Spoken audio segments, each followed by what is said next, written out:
Catholics, you can't like the Catholics. The works-based salvation, idolatry, all the typical things you would hear. So even though I had that low-grade anti-Catholic bias, I mean, it's not like we talked about Catholics much, but whenever we did, it was kind of like the ew, right? I wrestled with God in prayer that I was terrified about going to a non-Christian institution. That's how I said it. These non-Christians, these Catholics, right? Then, that kicked off a 5-year process of encountering Catholicism in its different dimensions, peeling one layer of the onion at a time, and eventually the scales fell off my eyes. Of course, our phone, which is like the thing we interact with the most, with holy habits, we'll like cue you, like we'll harass you if you let us, right? So that's just meant to be a tool in your arsenal to nudge you so you can act out the script that you already know you're supposed to be doing.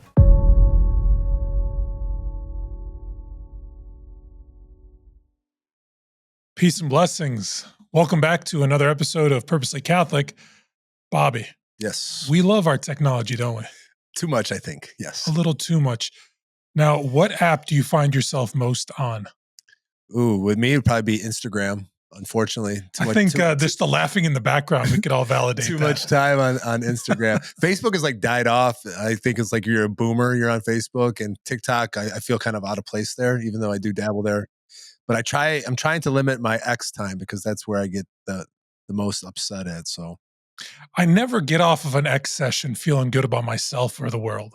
Never. Isn't that rare? Sometimes you see some uplifting stuff, but it's generally just a dumpster fire. Yeah. That's the problem with the news. If it doesn't bleed or if it doesn't burn or if it doesn't divide, people aren't paying attention to it. So I think that's just built into the algorithm. And they show me all the people that I don't want to see. And then I get enraged. It's like, got to stay off of it. So sadly for me, and if you're watching, you're listening to this, let us know, comment, what app are you spending the most time on? What app would you love just to be able to pull the plug on? Let us know what you're doing, where you are. Sadly for me, it is X. I spend more time on there than I probably should. But joining us on today's episode is Drago Dimitrov. I hope I said that right, Drago. Drago is the co-founder and CEO of Holy Habits. So here's an app for your library. It's a spiritual coaching and habit tracking app for devout Catholics who want to know and walk their next steps to sainthood. Drago's a convert to the faith. He's passionate about making holiness practical and accessible in everyday life. Drago, thanks for joining us on Purposely Catholic. Thank you, Khalil and Bobby. Pleasure to be here. Yeah, sure. Replace whatever app you're shutting down with Holy Habits. Of course, I have to tell you that. But it's funny. I've spent a lot of time on X. In fact, that's where most of my following is. So there was a transition where I went from that despair phase of, oh man, I'm angry, to now like not being bothered. And I don't know, it's weird. I have to contemplate more on that. I think there is a way to make the X algorithm work for you a little better than it does, but it's a fair point. But I think you guys should be on there more. People need to hear your voices. I appreciate that. It takes a special kind of person to be on X, to it's be like short form more. Short form, yeah, we're long form guys. To engage. I'm not a social media contributor. I'm more of a consumer myself. Yeah. No, well, with X, you can curate it with lists, but that gets boring because we just end up having our echo chambers, and something in us still wants to see what the other, people are thinking and what they're saying, and it's interesting, but at the same time, it gets you upset. So it's like it's a double-edged sword. Yeah. What you said, Drago, is very interesting because you can make the algorithm work for you. Yeah. The problem is you have to be really intentional about programming the algorithm. Most people don't even know what we're talking about. Yeah. What the platform will show you is what they know is going to keep you on the platform. And that's kind of like your general, correct me if I'm wrong, that's your general rule of thumb with any of these social media outlets. They just want you spending time in the app, on the platform. So whatever you're engaging with, they're going to show you more of. And sadly for me, it's like the stuff, like Bobby and I are saying, that tends to just get us riled up. I mean, I get some Catholic stuff that comes through. I get a little light and a little grace that comes through, but a lot of it is like, oh my God, where's this world going, Lord Jesus?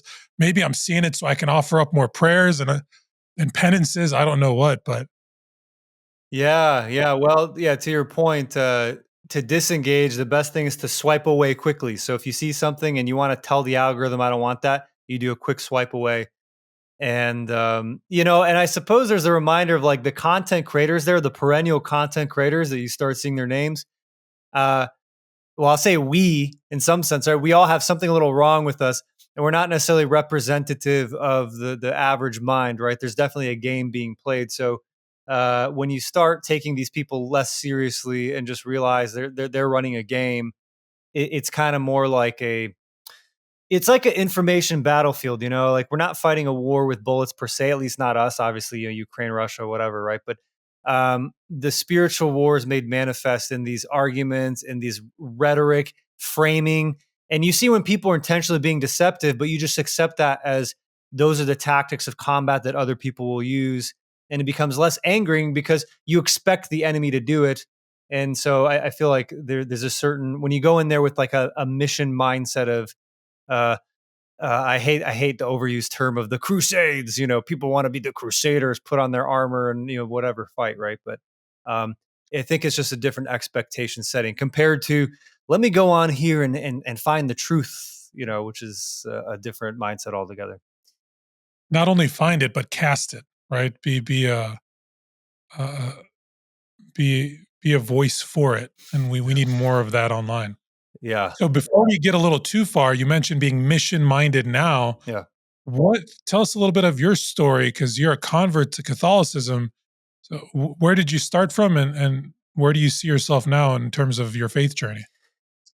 I was born in Bulgaria. I was baptized Eastern Orthodox. Technically, I never really had any connection with Eastern Orthodoxy, but I was baptized Eastern Orthodox.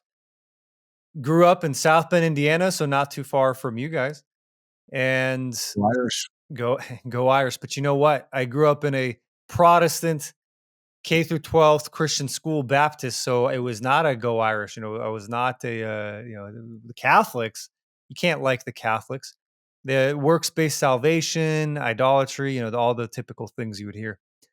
And so even though I had that low grade anti Catholic bias, I mean, it's not like we talked about Catholics much, but whenever we did, it was kind of like the ew, right? Even though that was sitting there, I actually did have a lot of exposure to just the Bible, Christianity, and the faith, and was raised up in that culture to kind of always have the things of God presented to me. And, so thankfully by God's grace, because I grew up in a single parent household, and, without your father, typically you'd end up making a lot of bad life decisions. And I think by God's grace, because I grew up in St. Joseph County, and I was born on St. Joseph the Worker Day is my birthday. I realize now in my later Catholic years that St. Joseph was interceding for me as a father, protecting me. All that to say, I never really was like this bad kid getting into the bad stuff. I was protected by the grace of God, and wanted to be a pastor, all this kind of stuff. But got accepted to the University of Notre Dame for a variety of different reasons. And when I did, I wrestled with God in prayer that I was terrified about going to a non-Christian institution. That's how I said it. These non-Christians, these Catholics, right? And anyway, I mean, so just to give you a sense of the contrast, but then, that kicked off a 5-year process of encountering Catholicism in its different dimensions, peeling one layer of the onion at a time, and eventually the scales fell off my eyes, and I converted to Catholicism in 2016. Got married in the church in 2018. So, we got about a decade going as a Catholic, but then most of my conscious life in the Christian tradition. Did you say you wanted to be a pastor? Yeah. Yeah. Oh, wow. I mean, look, I had a 14 kid graduating class. So, 1-4. So pretty small. It's not like, it's not like on the other extreme where you have certain schools where it's like the treadmill conveyor belt where you go to the best preschool and the kindergarten and you get into the sports and the parents set you up for this career. My people didn't know what was going on, right? And I didn't study for the SATs, whatever. So I was kind of just like unbounded, and I'm like, yeah, I think I'll be a pastor. I really like the energy and the way they're influencing people to God and this kind of stuff. Yeah, so that I did. It was either a pastor or a poker player. I think I had a Poker Stars account. So go figure. Yeah, me too. As a convert, but before I became a serious Catholic, I spent so much time playing poker, like literally for a year and a half. That's all I did was play poker. And then obviously I did the online stuff, but being here in Northwest Indiana, we were very close to casinos. I started going when I was 18 years old on a fake ID to play Texas Hold'em. Yeah. Uh, so that was my thing. That's funny. That was my story. I thought I was going to be a professional poker player or a movie star. That's what I wanted to do. It must be some Professional. Indiana thing. I mean, if we're all grew up in the Indiana thing, it's like Yeah, right. the seeds. Andrew So- Tate's from South Bend. Did you know that? And Oh Tate's from no! South Wow, Bend? really? yeah. Is there something in the water that we lose our hair here? What's going on? Yeah. RFK's got to take care of that, right? Yeah. So what happened at Notre Dame? What was like the straw that broke the camel's back to say, okay, this is the one true church. I want to leave all that I was raised up, and all of a sudden now I want to become a Catholic.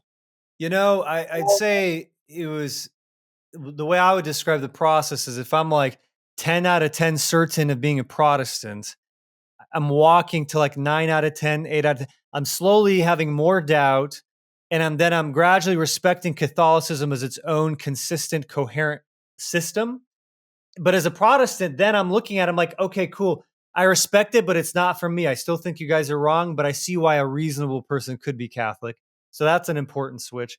And then I'm straddling it like the 50-50. And even I was kind of, as I was doing the RCIA at the time is what we called it. When I became, it's not that I was 100% all in. I was like 60-40, right? Or maybe 51-49. Like I'm leaning Catholic. I haven't figured everything out yet, but God is pulling my heart. And so we're going to keep going on it. Now I'm a crazy Catholic. 100% certain, baby. I mean, you can't shake me. I'm infused by the supernatural virtue of the Holy Spirit of faith. So you can't shake me out of that. Yeah, so there were many layers and each contributed to that shaking of my existing faulty foundations. And certainly we can dive deep into that. But at a high level, it was definitely walking from a place of pride, certainty in my rebellion to more of a humility and a docility. Amen. We were just talking about that. Bobby and I recorded an episode, our last one actually. We talked a little bit about Charlie Kirk and just the impact that he's had. One of the important things that we have to just keep repeating because we tend to forget or we just need it in the conversation is, are you willing to challenge yourself? Are you willing to challenge your presuppositions? Do you go through life with unchanged and unchecked beliefs? Because if you are, then you're not growing. I mean, nobody's got it fully understood, locked in at the age of 18, 21, 30, whatever it is. So those always should be changing. And if you're not willing to do that, then I like that you said there's almost a humility in it. If you're not willing to change, then is that pride at work? Am I just too proud? Do I just identify so much with what I believe or come to believe that I'm not willing to question myself or consider alternatives? In your journey, was there something that surprised you? You said it was a gradual thing. Was there something that surprised you about Catholicism and made you go like, huh, I should look at this differently, or maybe I should do OCA, or was it just that gradual? Well, yeah, two things that you mentioned. So briefly, I just want to talk about the humility pride thing. Yeah, it's great when you have a humble person who's willing to challenge their own presuppositions. But let's say we don't have that and you have a proud person. Well, I encourage anyone who's feeling proud. Let's say, hey, man, like you're completely correct. You're right about everything. Why don't you learn the thing that you disagree with in a steelman presentation so you can just crush the opposition? Because you're not going to be satisfied defeating a weak opponent, right? So, there's no sense of setting up weak arguments by your opponents. Why don't you master the strongest arguments of your opponents and see what happens? And, in some respects, right, I thought I was going to be able to take down the Catholic Church. And I knew I'd had to take it down legitimately. I can't just make up weak arguments against the Catholics. I got to be really convincing so I can convert the Catholics. And then, obviously, the church and its 2,000 years of wisdom and experience made it so that I ran into it and fell on my butt they were batting, 10 out of 10. At a certain point, when they're batting, 100%, you just accept it for the things you don't know. They're probably going to keep hitting. And so you just go with it. But Khalil, could you please repeat the question? Because I got off on that tangent for a moment. Yeah, I'm going to repeat the question, but we were conversational here. You said something there that was a trigger for me because we talk about this on the show, but I don't know if a lot of people understand it. Steel manning arguments. Within the context of our intellectual tradition, within our faith, what that means is St. Thomas Aquinas, for example, he's one of the doctors of the church, great, just intellectual mind. Pope Leo XIII, was it, Bobby, that said, if to understand the theology of the church, understand the theology of St. Thomas? So, I mean, just a very formidable person. What he would do and what the practice was at the time that we've kind of lost, but we're trying to recapture, he would posit a question. So like something about the faith, what is the Trinity? Is the Eucharist Jesus? And then he would actually lay out the opposition's argument in full detail as though they were making it themselves. And then he would offer the church's perspective in full detail. And so that's something that we should be able to do, not to be afraid of coming to understand, right, our opponents, if you will, perspective, arguments, conclusions, not to be afraid of them, but to thoroughly try to understand them so that in understanding them, we put what we believe against what they believe, and hopefully the truth becomes even clearer and more distilled. We don't do that now. We just get in our tribe and this is what I believe and this is what I hold to. And if you don't agree, then something's wrong with you. We have to get past that. Or like you said, even worse, we create these straw mans. We're like Don Quixote fighting these fake windmills. It's like, well, what good is that? It's like arguing with my 9-year-old. Like, yeah, I could swat him down, but that at the end of the day isn't moving the conversation forward.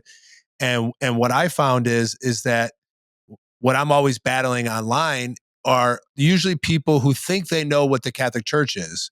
And so what I've been moved to say now a lot is like, bearing false witness is a sin. Because you're bearing what you think that we believe to everybody as what we actually believe. But have you read the Catechism? Do you know what it is? I'll cite this, I'll cite that. But it's a sin to bear false witness. You're claiming to speak for Catholics and say what we believe. All you're creating are these windmills or these straw men where you could try to whack them down, but it's like you're re-sacrificing Jesus every time you're at the Mass. Like, okay, well, it specifically says that 3 different spots in the section of the Eucharist and the Catechism. Here it is. This is the line. This is what it is. It's like, I'd like to have those serious conversations, but people are so much online trying to dunk on people, have these hot takes to try to win an argument versus to try to understand. And I think that's where you're hinting at, is that that's what true humility is. That's having a growth mindset. I want to grow in understanding, not necessarily so I can become Catholic per se, but so I can get an idea of what you actually believe and why you believe it, so that we can have a better understanding and then start it at a common ground versus I'm swatting down fake enemies that aren't even there. And it's just, then there's no dialogue. It's really just me imposing what I believe versus what you actually believe. And that's where it takes dialogue and talking back and forth. It's not simply a sin, right? It is for those of us who understand the world through a biblical framework, right? If we understand righteousness and sinfulness. But for so many people who are agnostic these days and fallen away from the faith, sin really has no resonance. Yeah. Bearing false witness is intellectually dishonest. Yeah. And so do you want to go through life ascribing to things that intellectually are false? Like, is that your construct and your framework that you're basing your beliefs on? Yeah. Catholics worship Mary. That's why I can't be Catholic. And what have you. So, I mean, we can go on and on. This is what we do on the podcast. Yeah. We can go on and on. But Drago, I want to get back to the question that I asked you, because I'd like us to get to the point where you realized Holy Habits, the app, was something that the church needed today. So for you, it sounds like your journey was more intellectual. So going back to that question, was there a moment where you felt like, wow, this makes sense? Catholicism is something I do want to go through OCIA to learn more. I'm about to approach Easter Sunday. What's giving me that courage of conviction to say on Easter Saturday that I'm going to pledge my fidelity and begin to live my life in the light of the Catholic Church? The Eucharist for sure takes us across the finish line, at least for me. But of course, how could it not for anyone? That when we eat His flesh, drink His blood, is when we have eternal life. We're hungry, and there's only prescribed ways for us to be satiated. Uh, a baby a baby is born hungry before it even knows food exists necessarily, right? Before it even sees food, it's born hungry, and we're born spiritually hungry. And we know intuitively that there's someone who can satisfy that hunger. And so, as your hunger gets satisfied, then you notice, wait a minute, I'm feeling full. There's an inner peace. There's something's happening. There's a phenomenon, and so that's for sure has to be a part of that. But as far as holy habits, I mean, from that childhood seed in my mind of I want to be a pastor, I want to advance the kingdom. Like those are the meaningful things. I don't want to just, aimlessly pursue some career. I had that seed, but I did go on the track of like Wall Street finance, New York, like business school at one of these top business schools, and all these skills and professional competence. But then I was still praying, like, okay, God, like, can you put forward something where I can use these skills? Because there was a valuable journey, let's say, from apprenticeship to mastery in certain domains. Can I dedicate that to your kingdom? And then it, eventually answered my prayer, and I met powerhouse Catholic entrepreneur, serial entrepreneur, and friend of mine, and we were talking, and he had this side project he was working on with Dan Burke, who he runs spiritualdirection.com, and he's a leading thinker on spiritual direction. And it was this matchmaking service called Seek Direction that helps you find a spiritual director. And actually, we still run that today. So for people who want spiritual directors, you can use that matchmaking service. I But actually refer people to that all the time. oh, no kidding. Well, so many people are desiring spiritual direction, even if they don't know it. Yeah. So that's just and it's hard to find a good spiritual director. I think people don't realize that we can offer as lay men and women who are kind of practicing and trying to grow in the faith. We can offer that to each other. It just doesn't have to be. It's wonderful if it is a priest, Yeah. but it doesn't just have to be a priest. So we can do that for each other. But I've used Spirit to Seek Direction as well Oh, wonderful. to refer people to who are looking for that. Oh, well, I appreciate that. Yeah, it's a phenomenal initiative for sure, and they set it up before I kind of took over. Nice. But there's a huge supply and demand gap. So the problem is a ton of people want this stuff. I mean, people would discover it with no marketing. People want direction. They want to grow in holiness. They want to do the thing, become a saint, but not enough spiritual directors. And so then we realize that we can open up this kind of spectrum of accompaniment, because either, right now, either you have a spiritual director and someone who's accompanying you, or you're just by yourself, kind of lone wolfing it. Maybe you're reading some books, which is good, like Imitation of Christ, Humility of the Heart, like that's good.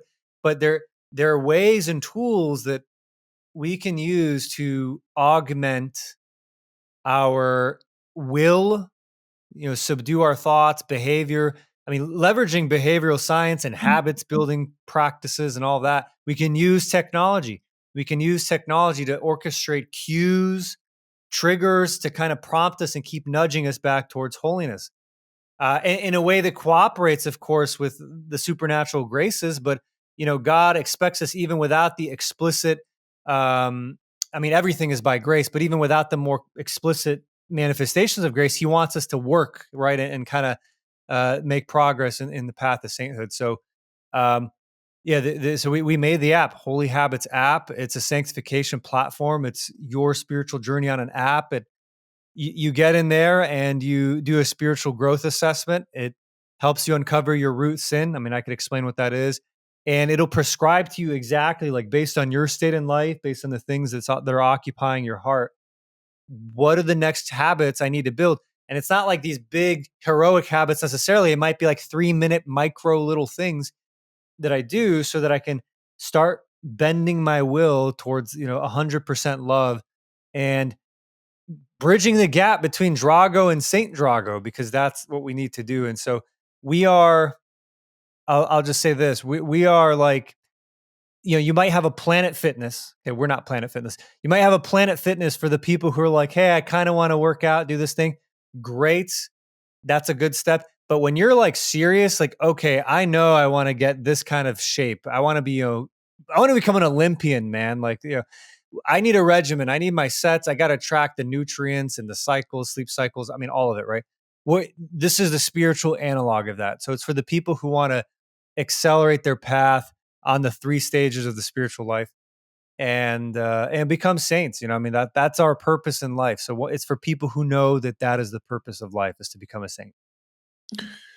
What I was resonating with is that's how I felt in my journey. A lot of us, especially who all of a sudden, whether if you're a convert or a revert, or you're really just want to start taking your faith from being lukewarm to being a saint or being on fire, there's not a whole lot of other people around. Like, you can find people online, but as far as how to do that or how to be sophisticated enough to make those kinds of friends who are running after the Lord, who are taking it serious. For me, I was in that wasteland for about 5 years. I had my wife who we were kind of doing together, but it's kind of different with your wife versus a community or a group of friends. So I felt, like the Israelites in the desert wandered around for 40 years. I got freed from slavery of sin. Yes. And but I keep getting tempted to go hang out with my knucklehead friends who just want to gamble and smoke weed and party. And then, but all the people in my parish at the time were all 70, 80 years old. It's like I can hang out with them, but not really. It's like I can see them at church and do some pancake breakfasts, but I'm not calling them like hang out on a Friday night, Yeah. So I was like that limbo. And I think a lot of people feel that way unless you're really, piped in and you have an on fire parish like we're blessed to have here, where we have a lot of young families through school and a lot of groups and a lot of things going on. So we plugged into this community that had that. But I don't think that's the experience of a lot of people. So I think this is a good way for people to help bridge that gap of, okay, I'm doing it on my own. Okay. But I also need structure, because I did it that way too. I just read myself. I just started reading everything I can get my hands on, listen to all the podcasts, listen to the videos. But that can only go so far. It's that you still feel super isolated. You feel like solitude is necessary in the first couple of years. And I think that's what you're talking about, those 3 levels of, that purgative way. That first part of the 3 levels of that holiness that St. John of the Cross talks about, all the mystics, all the saints talk about these 3 different ways. Is that you have to go through that desert, though. That desert is necessary, the same way that Jesus went through it to be tested by the devil, to have our faith tested, because what good is faith if it's not tested? But I think that once we get a little bit sophisticated enough, we got to still build in those holy habits, because we are sinners. We have that concupiscence that's going to lead us back to doing the same things. Just like the Israelites in the desert, they wanted to go back because they had onions and leeks in Egypt and go back to being slaves because they're tired of the manna. It's like, that's us. Like, when we read the Bible, we should think like that's us. Not like, oh man, how could they be freed by God and then want to go back? Like, no, that's you idiot. That's me. That's what I do every time I sin or I give up. It's like, when we read scripture, we should definitely be looking at that's me most of the times. Like, it's a mirror pointing back at us. So I really like the idea of the app laying all those things out to first do, like you said, a spiritual assessment to try to gauge where you're at, because everyone's going to come in at a different time. So what are some of the things that the app does? So once you fill out that spiritual, basically an examine of like where you at, how much you praying, what are you doing? I went and did that myself today, just kind of getting an idea about it. And then you mentioned the root sin. Talk a little bit about that, and then what are some of the results that you got from that, of like people, like what's working, and how did you come up with this? Was it through study? Is it behavioral science? Is it the saints? Is it like, how did you put it all together to have this formula to get such a beautiful app? Yeah, well, I appreciate you calling it beautiful. We certainly hope so, and people that are impacted, and it's been tremendous to see the change that people have been experiencing. Yeah, I mean, look, at a high level, we are combining the wisdom and the treasures of the church, because they're there, but they're underdeployed. I mean, you mentioned things like St. John of the Cross and these different stages. Like, this just needs to be made available to people. And we use behavioral science as far as some of the technical implementation and the practices we suggest. Now, root sin. So this comes from 1 John 2:6, which is the concupiscence that you alluded to. And so when we have this battle against the flesh, the 3 aspects of the flesh, as we recall, are pride of life, lust of the eyes, lust of the flesh. We can call that pride vanity, sensuality, or even further, we could just call that a disordered attachment to excellence, a disordered attachment to how I am perceived, my reputation, what people think about me, a disordered attachment to sense pleasures, comforts, etc. And so all three of those things are active within us, but one of those at any point in our life is going to take the lead a little bit. It's going to be our predominant fault, our root sin. And then within that, we get even further. So for example, mine was pride. But pride can mean many things for different people. Maybe you're just selfish, thinking about yourself all the time. Maybe you get easily angered. Or, in my case, it was a difficulty to submit to others who I think are less competent or spiritual than I am. But maybe I have the best ideas. Why do I have to, okay, sure, I'll hear you out, but I already know the answer, kind of thing, right? And so, and then, okay, you have that, and we have other diagnostic questions, and then you'll have a prescribed habits. I mean, this is the kind of the entry point. There's a lot on the menu. It's like a buffet or like a toolkit. There's a hammer, there's a wrench, there's a screwdriver. Some people love the screwdriver, never pick up the hammer. Other people are just hammering away. But everybody goes through the root sin path. We think that's a really fundamental step. You have to be aware. You have to be aware where you're at and in fighting the battle, the spiritual warfare. And so, for example, you then put context on your life. So I'm a husband, I have kids, this is what I'm doing, this is what I'm worried about. And so like one of the habits it gave me was, hey, Drago, you need to spend 30 minutes a day, quality undisturbed time with your spouse. And then it gives a reason why the habit is recommended, how it helps with the root sin, how it helps with the other things. And so, all right, great. Then I get a text message every day, bzz, bzz, that's like reminding me, and then I log it. And so, it creates this flow, this spiritual rhythm where everything else tries to compete for our attention. And yeah, I mean, I see the fruits, and then I get new habits. Now, aside from that, I mean, we have a voice guided daily examine. We have a daily gospel. We have community challenges. We have confession logging, actually. So you can log your sins, and then so that way you're organized when you do your examination of conscience, go to the priest. And then our app, after you confess to your priest, will recommend habits to help you resist the occasions of sin. So there's all these tools, and what I described is that kind of the individual dimension, but we have the social component there, which is really important, as you said, not to be in isolation. You don't want to be stuck in the limbo of here's my friends, but living like bad lifestyles versus here's like, boomer plus. You can get in there. You can find a group with a shared goal. It could be men pursuing virtue who are 40 years old. It could be married couples, whatever it is. We have groups in there, or you can create your own group, and you could say, "Here's my group. Here's the habits we're working on." And, you can see kind of like a leaderboard, not from like a vanity perspective, but from like an accountability, like, hey, what's going on? I see you checked Monday, Tuesday, Wednesday, you didn't show up, what's going on, right? So we're trying to hit it from a lot of different angles in a way that services the intuitive needs of the soul, and, how we can make progress, and how the saints have made progress as well. Yeah.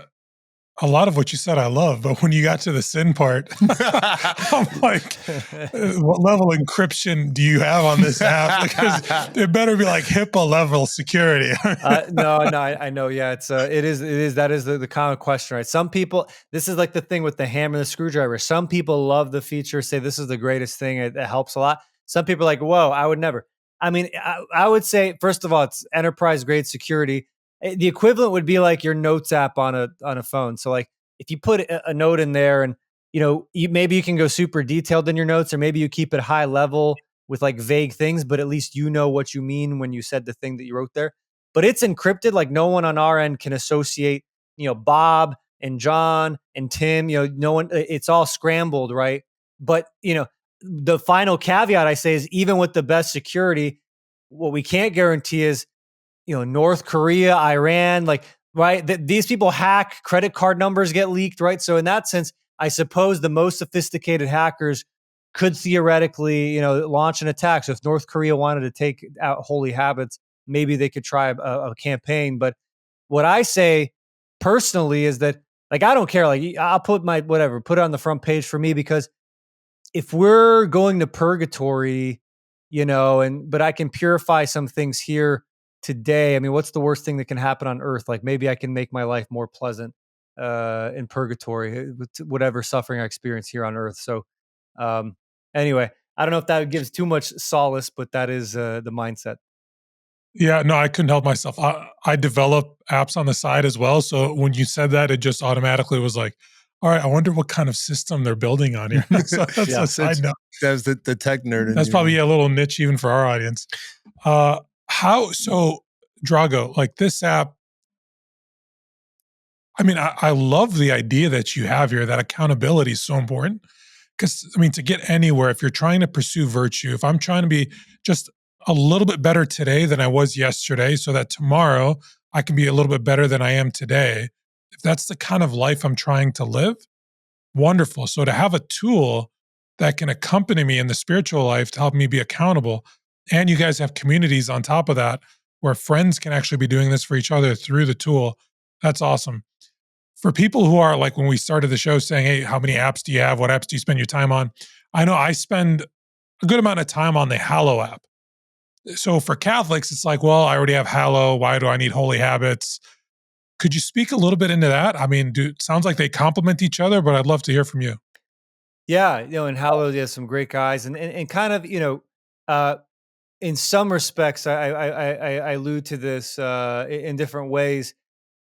I mean, you mentioned actually, Bobby, you mentioned the Egypt analogy. I think that's a great one. So, someone might be running off the cliff and then they turn their life around and the cliff is behind them. But just because the cliff is behind you isn't enough to get to the destination. You have Egypt behind you. You cross the Red Sea, but you still have to navigate the wilderness journey. You got to, blow some trumpets, conquer Jericho, and et cetera, right? And so I think even with Hallow's breadth, I mean, I think almost half the users are Protestant, right? So it's a very top of funnel, does a great job at getting you in there. And there are some deeper things there as well. But I would say it's more since it's a content experience, which is great. I mean, I love, Bible in a year or different prayer. I mean, there's great content consumption. What we provide is a toolkit. It's a dynamic toolkit that's super personalized to you. So it's kind of, again, it's like reflecting back your journey in there. It's not us giving you, a shelf of content. It's kind of something that integrates. It's a system that integrates into your life, plugging in there. I mean, for example, we will coach you and send you question prompts. So there's a journaling feature in there that permeates all of your activity in the app. So through the context of the app, almost like a spiritual director would, you'll get like a daily question, which will, prompt you along the lines of, where did you see God when you had that situation with your family, or, oh, like you've been busy at work and your prayer habits haven't been happening as often. Like what's God perhaps trying to tell you in this moment? There's different kind of nudges that are super context and specific. And even we have a saintly insights feature that will, you choose your saint, and we're never going to pretend we're not going to anthropomorphize a saint, but what we do is we take teachings of that saint and match it to your life situation. So again, here's your life circumstance. You want to know what Saint Teresa of Avila would say, or what kind of teachings would apply to that. And so we connect the puzzle pieces there. So again, it's really like a personalized coaching experience, which is a little different than a content consumption aspect. But I would say there's a lot of complementarity between those things. And again, it's more just if you're ready to be more serious about that intentional universal call to holiness. Yeah, I think a big part of it, what sounds like to me, which would help, especially with stuff that helps me in my journey, is so many times we forget. And it's a reminder. And so many times with the Bible, it's saying, remember this, remember that, remember this. It's like Jesus says, to remember, but it means a little bit different in the Bible. But I think that's so much that the Israelites kept forgetting, like, hey, who's God? They didn't have the book. They lost the Bible, So like, that's so much of our lives. We're so busy. There's so much going on. Like today for me to get here, it's like, it's crazy. Like there's cross country, and I got another podcast of this, and then I got to go pick up this kid, and like I got to make dinner. It's like there's a million things going on, so we really get lost. And I think the devil loves our busyness. There's somewhere in the virtues in the mean. The devil doesn't like us. He likes us when we're sitting around doing nothing. The idle mind is the devil's workshop, or idle hands do the devil's work, or so busy that you forget God. So I think that there's a mean somewhere in between, and why not use modern technology to try to prompt us to remind us? It's not that so much that we're forgetting God, which we are, but it's so much that we have responsibilities. We're in the modern world. There's so many things going on, and so much people and different things, craving our time from us. So it's like those reminders really do help us. I know I have an Apple Watch, so it'll ding. It'll tell me, like, I do use Hallow on a regular basis. It reminds me at 3 p.m. I'm away home from work, I do the Divine Mercy. But some days I'll forget because I'm racing to my car. It's like, oh, okay. Oh, shoot, I forgot. Or the rosary at this time, or this prayer, the nightly examine. That really does help me until, how many days I do it in a row. What do they say? It's like 28 days, it becomes a habit. You would know you're the holy habits guy. But I think that we need sometimes those reminders, those little nudges to get us to that point to where we build it into discipline into our lives. What is some of the science-backed stuff that you see from the app about people showing up that they will continue to make this a lifelong habit? That's obviously what we need to become saints. This can't just be, hey, once a week, I'm going to do this. This has to be something that we implement for the rest of our lives. Yeah, I would. And even if we say, well, how do you even build habits of the holy habits? A framework I'd like to talk about recently is, so in this moment where we're kind of higher awareness, we're talking about the goal, the ultimate end of what we're trying to do. We're in a more creative, like I'm motivated, let's do some stuff. While we are in that state, we want to play the role of director. So just like if you're directing a movie, you're right, you're trying to piece together the different scenes in the script, and here's what the actors are going to have to do. So we have our director hat, and that's when we survey our life and say, okay, when I wake up, this happens, right? I look to my left and I touch my phone, or I'm going to the bathroom, I'm brushing the teeth. You take an inventory of what are the repeatable routines that already exist, the things that already exist in my life. And then what are the if-then stories that get triggered automatically? Like, oh, when the coffee happens or when the eggs are being flipped, there's certain like sequences that we start engaging in subconsciously. So now you want to take that story, and as a director, you want to re-engineer and say, oh, like maybe when I look up and stare at the ceiling when I wake up, I'm going to do a morning offering. Or when I open the door to exit my bedroom, right? That's the cue, that's the trigger. So you start as a director, you're designing how you want the movie to play out. Okay, Attaching it to the habits you're already doing already. What's that? Like it's not that you're adding necessarily new things. You're attaching it to something that you're already doing, but just reframing that thing. And that does work a lot. I know a lot of people who are in that space about habits, how important that really is. It's like, it's really hard for people to add in those new habits, but we're already doing these things. So like you said, how you wake up, when you brush my teeth, okay, now I'm going to say a Hail Mary or the Memorare, or hey, when I get into my car, I'm going to do this thing, but trying to help those triggers on how to remember that and to keep that in there. Yes. What do they call that? I forgot what book is that. Atomic Habits does that. Well, Atomic Habits popularized it, right? And there's a lot of, in just the literature, it's for sure. You have to hook it into the cues and et cetera. But hold on, the thing you said before, habits, get the car. Okay. So we're doing you're the director. Now our app can actually help you be the director. That's the thing, is we offload some of that effort as well. Like we'll just straight up tell you, like, here's based on what you've told us, how you can implement the habits. But okay, so step one, like being the director, that's good. Like if you're not even imagining what your life as a saint could look like, how are you even going to know what you're aiming at? So like it's good to hypothetically understand what you need to do, to know what you need to do, but then to actually do it, you have to be the actor. So you've created the script, but then you have to execute, because we're only judged by the actual performance on the stage of life, right? So now that I've written the script, I perform, and that's where, motivation comes in, and then cueing. So you can create your own cues, but of course our phone, which is like the thing we interact with the most, with holy habits, we'll like cue you, like we'll harass you if you let us, right? So that's just meant to be a tool in your arsenal to nudge you so you can act out the script that you already know you're supposed to be doing. Drago, where can people find the app? Where can they find you online? We are on both app stores, the Apple App Store and the Android Google Play App Store. And of course, you can just go to holyhabits.app if you want to learn more and check out what the mission is. You said you're on X too? I'm on X, man. Yeah. Drago Dimitrov. We gotta connect on X, man. There's some fun stuff that happens. You have to look you up. Yeah, for sure, man. Well, thanks for taking the time. Hopefully some people will be inspired to want to be saints. Obviously, that's the goal of our podcast. We want to shine the light. We want to try to help. Our motto here at the parish is to be disciples who make disciples. So we want to try to help other people to take this journey. It's not for the faint of heart. It's not an easy journey, but when we have these tools, when we have each other, when we have grace, obviously that is possible. But the first thing is to get into the arena, to try, fail, get back up, run a confession, and keep doing it. So really do appreciate you to put all the time and effort into creating something that's helping people become saints. And for all those who are watching and listening, check out Holy Habits. Check them out on X.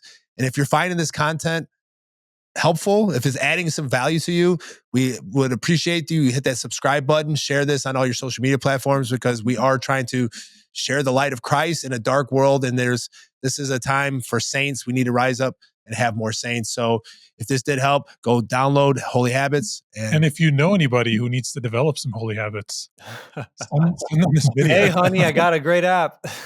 Yeah. Yes, right. Awesome. Well, thank you so much. God bless you and have a beautiful night.